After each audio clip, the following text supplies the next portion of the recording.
18h-19h sur CNews et Europe 1, Punchline, Laurence Ferrari.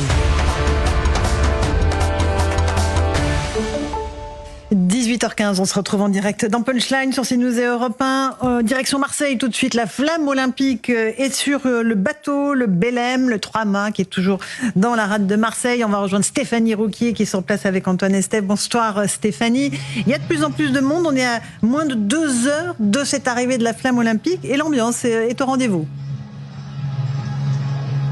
Et même moins d'une heure. Le Belém va faire son entrée dans moins d'une heure. Et ici, eh bien, le Vieux-Port est noir de monde. Il y a une très belle ambiance avec des chants de supporters de l'OM. Oui, je vous cache pas qu'ici, l'ambiance est très très OM, très foot. Il y a aussi, bien sûr, des chants anti-PSG. Et tous attendent dans une bonne ambiance donc l'événement de ce soir. Alors, dans moins d'une heure, le Belém va apparaître au bout du Vieux-Port. Puis, il va venir s'amarrer au bout de cette piste d'athlétisme flottante, et c'est Florent Manodou qui portera la flamme jusqu'au chaudron. Mais selon certaines sources, eh bien, il ne va pas allumer ce premier chaudron sur le sol français. Certains évoquent le nom d'un footballeur marseillais très célèbre. Je vous laisse deviner qui. Donc vous pouvez voir que le comité olympique va sans doute nous réserver une très grande surprise pour ce soir. Alors ma chère Stéphanie, Florian Tardif qui est sur place aussi nous a parlé de Zinedine Zidane. Allons-y, c'est une éventualité, ce serait la surprise, la cerise sur le gâteau. Ce serait la surprise sur le gâteau, mais vous savez, tout à l'heure avec Antoine Estève, on a parlé avec les enfants qui étaient présents, des enfants de 9-10 ans, et on leur a dit alors ce soir, il y a Zinedine Zidane, il va être là en face de toi, et on a été extrêmement étonnés et surpris, et ces enfants, ils n'ont pas spécialement connu Zinedine Zidane, on leur parlait d'un très grand footballeur marseillais, et tous nous parlaient de Mbappé. Bon bref, vous comprenez, c'est peut-être une histoire de génération, mais quoi qu'il en soit, Marseille, il est dans le cœur de tout, Zidane est dans le cœur de tous les Marseillais, peut-être un petit peu plus grand que les enfants que nous avons croisés tout à l'heure. Merci beaucoup Stéphanie Rouquier. On va suivre cette arrivée de la flamme sur CNews et sur Europe 1 avec évidemment nos envoyés spéciaux. Bon, c'est un moment de joie quand même, Catherine. Il faut se réjouir. L'actualité est tellement triste que de temps en temps, voilà, une flamme sur un bateau, ça peut nous faire des heures. Je suis contente de voir les Marseillais joyeux, fiers, dire que voilà, que c'est un grand jour pour eux, que c'est un grand jour pour la France. Voilà, ça me fait très plaisir. André Valigny, un tout petit peu plus d'enthousiasme. C'est pas très démonstratif comme non, joie, mais chère Catherine. c'est une joie intériorisée. C'est une joie intériorisée. Voilà. André Valigny, un petit mot là-dessus, puis après on va parler de la sécurité. Oui, moi, je pense que ça, c'est un vrai sujet. Positiver les Jeux Olympiques, on entend beaucoup les Parisiens surtout râler à cause de la circulation qui sera compliquée. Ça va durer 15 jours, c'est une fois par siècle. Ça demande beaucoup d'efforts, notamment aux policiers, aux forces de sécurité, aux bénévoles. Il y a des milliers de bénévoles qui se sont mobilisés, donc il faut positiver, il faut se réjouir. Bon, Alexandre, on voit que vous ne vivez pas à Paris depuis 6 mois. Oui, Alexandre Devecchio, petit mot, et Sandra. Tant que la flamme est sur l'eau et à Marseille, ça me va bien, moi. mais vraiment, non, mais, sacré français. Positivo, donc je veux pas avoir l'air rabat-choix, mais j'aime pas non plus l'obligation de positiver. On a le droit de se réjouir ou de ne pas se réjouir des Jeux Olympiques, c'est quand même pas encore obligatoire. Sarah Salman. Je vais rester dans la continuité de la joie intériorisée, c'est absolument formidable, et si ça pouvait rester à Marseille, ce serait aussi formidable. Vous êtes vraiment indécrottable. Sandra Buisson, le vrai défi maintenant pour la France, c'est la sécurisation de ce parcours, parce que ça va durer combien de jours? Ça dure jusqu'au 26 juillet. Donc on va traverser 65 villes-étapes, aller dans l'outre-mer également, et donc effectivement, il va falloir maîtriser tous ceux qui veulent s'en prendre à la flamme, puisque ça aiguise les appétits. La menace principale pour le relais, ce sont des actions de la mouvance d'ultra-gauche ou de la mouvance écologiste radicale. Des actions coup de poing, des actions médiatiques.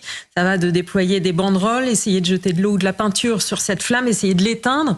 On a même pris connaissance d'une note des renseignements qui a vu que dans certaines mouvances contestataires, on évoquait la possibilité de bloquer le métro à Marseille ou de couper l'alimentation électrique du concert de ce soir de Soprano à laquelle doivent assister 45 000 personnes.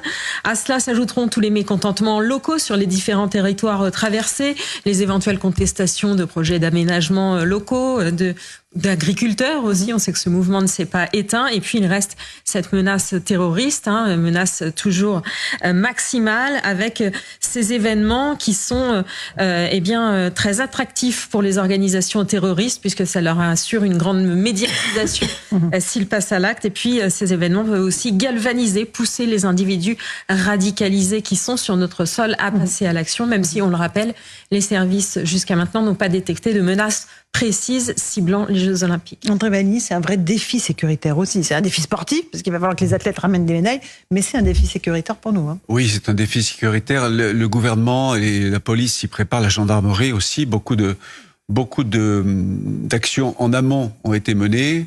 Je pense qu'on peut leur faire confiance. Ce sont de grands professionnels. Il y a la menace terroriste. Celle-ci, c'est la plus grave, la plus inquiétante, bien sûr. Mais on n'empêchera pas, je crois, hélas, quelques manifestations sporadiques ici ou là, une banderole qui sera déployée, un petit mouvement de foule.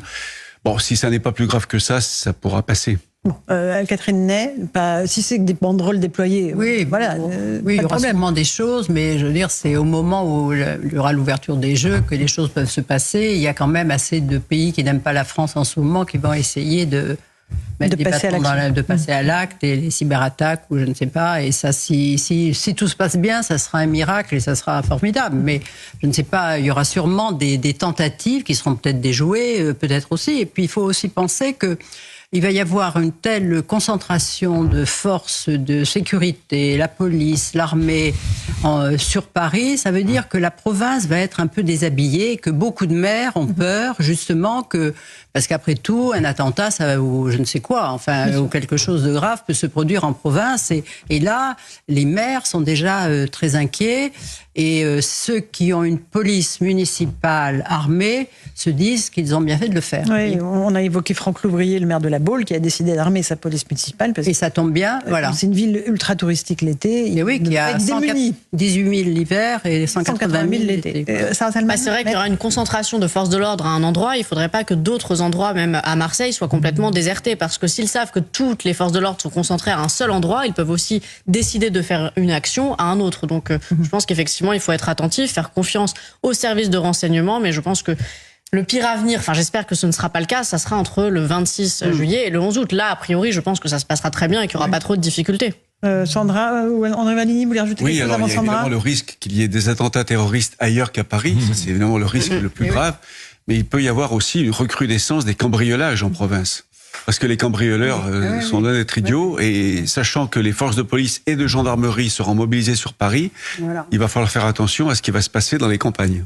Alexandre ? Non, mais on voit que ça va être compliqué parce qu'en réalité, les menaces sont multiples. Il y a effectivement la menace d'une attaque terroriste d'ampleur, fondée sur un réseau terroriste organisé. Ça, on peut imaginer que les services y travaillent, mais on sait maintenant que des individus peuvent passer à l'acte d'eux-mêmes, des individus islamisés, radicalisés par leur environnement. Donc ça, c'est un risque, à mon avis, majeur et très difficile à prévenir, plus l'insécurité systémique qui gangrène le pays, qui peut frapper à tout moment et qui pourra frapper peut-être en marge des événements sportifs, où effectivement, ça a été dit, dans d'autres endroits où la police ne sera moins mobilisée parce qu'il aura fallu la déployer sur l'événement. Sandra Buisson, un dernier mot peut-être sur le plan sécuritaire. Tout est prévu normalement, et le ministre de l'Intérieur a baliser les choses. Et pour cette journée à Marseille, ce sont 6 000 policiers et gendarmes qui sont déployés. Le préfet de police a précisé que c'était davantage que ce qui avait été mobilisé pour la venue du pape à Marseille, avec cette sécurisation sur terre, dans les mers et dans les airs également, cette lutte anti-drone. Il y a eu plusieurs dizaines d'équipes cynophiles qui ont donc passé au crible les 3000 bateaux de la rade pour être sûr qu'effectivement il n'y a aucun risque.